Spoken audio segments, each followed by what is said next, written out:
Gas stations. As electrified cars proliferate, these things you find on just about every corner may become a little anachronistic.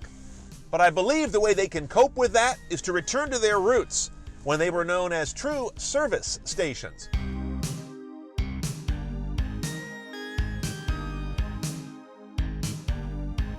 The National Association of Convenience Stores says about 120,000 of those also sell gas. That's the majority of gas stations out there. Let's round up and say at most there are 150,000 fuel stations of all kinds around the country.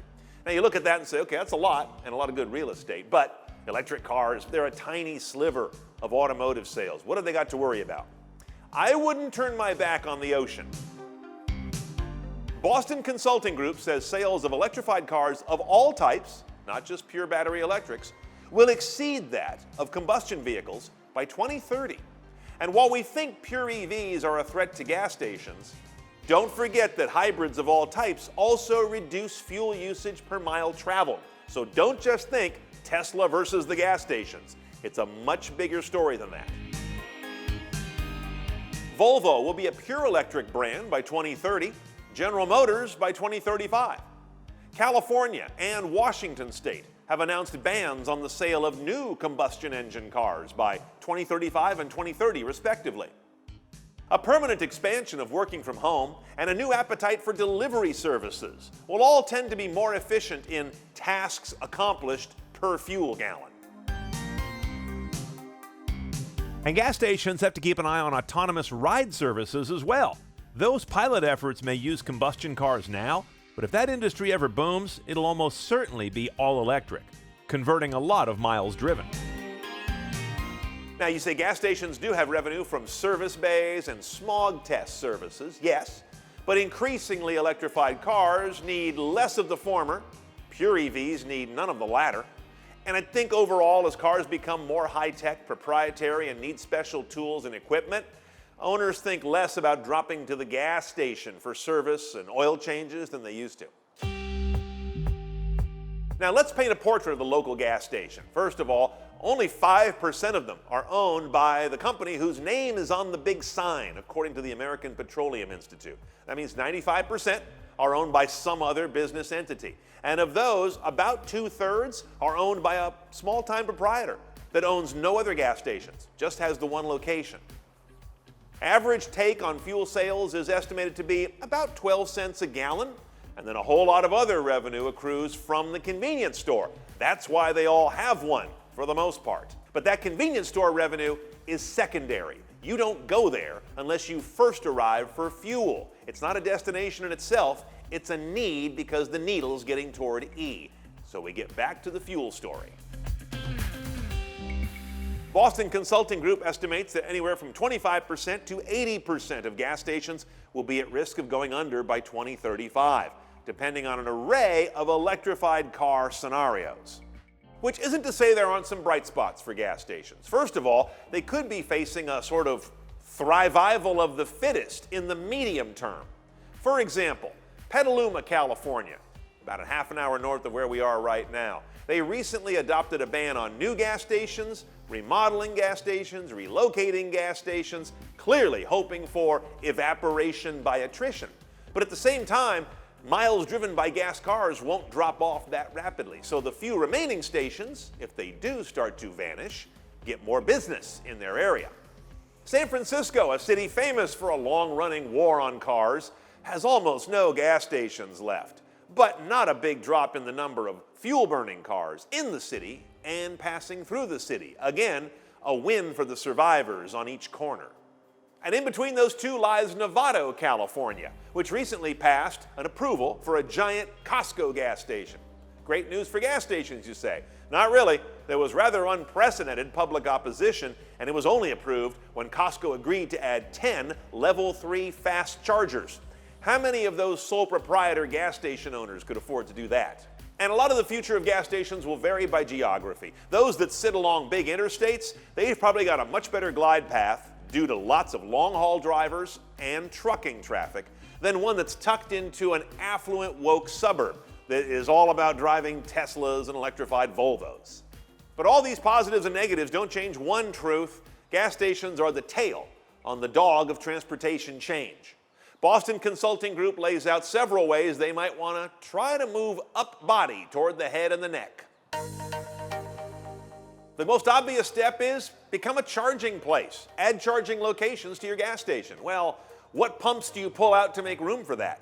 And what about the throughput problem? It's 3 minutes to fill up a car. It is not 3 minutes to fully charge an electric car. You have a big problem with lane, location, and revenue throughput.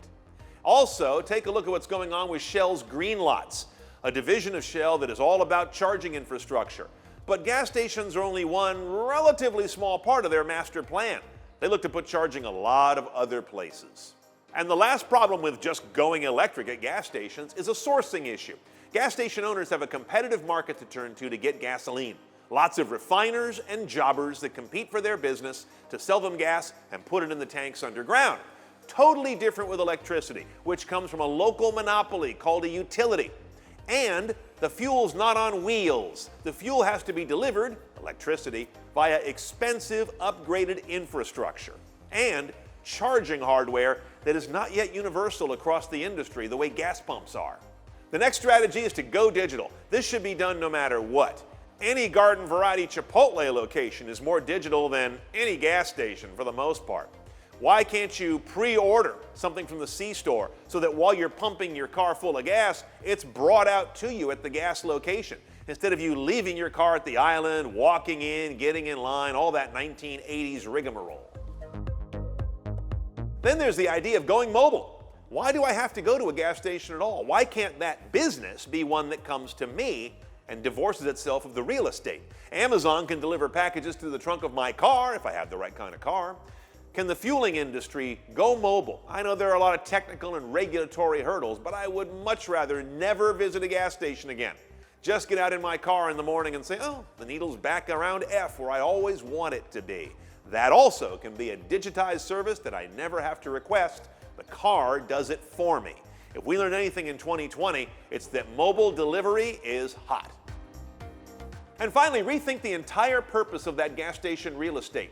How do you make it a destination? Not for fuel and charging, but for something else, and while I'm there, I fuel and charge. How about a premium fast casual restaurant that I want to go to, and while I'm there, top up my car? Can it become an Amazon locker center with an easy returns counter? That's interesting.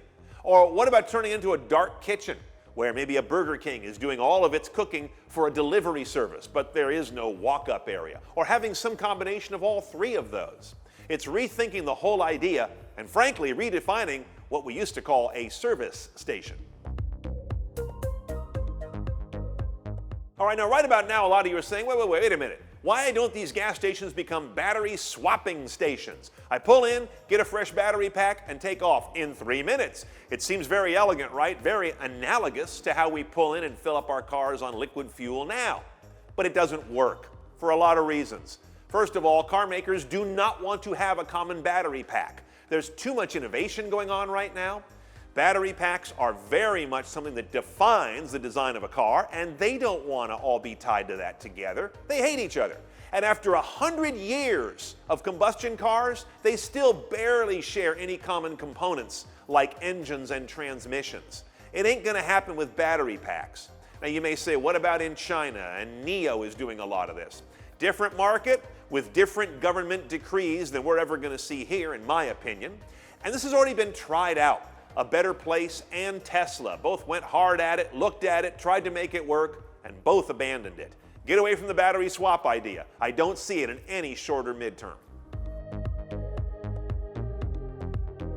Bottom line, the gas station has to watch not just sales of electrified cars, but utilization miles as those move away from those that consume fuel or to ones that consume less fuel. See, gas stations live on miles and fuel consumed, not on pink slips. The other key is to rethink what is the draw and what is the ancillary once the draw brings you in.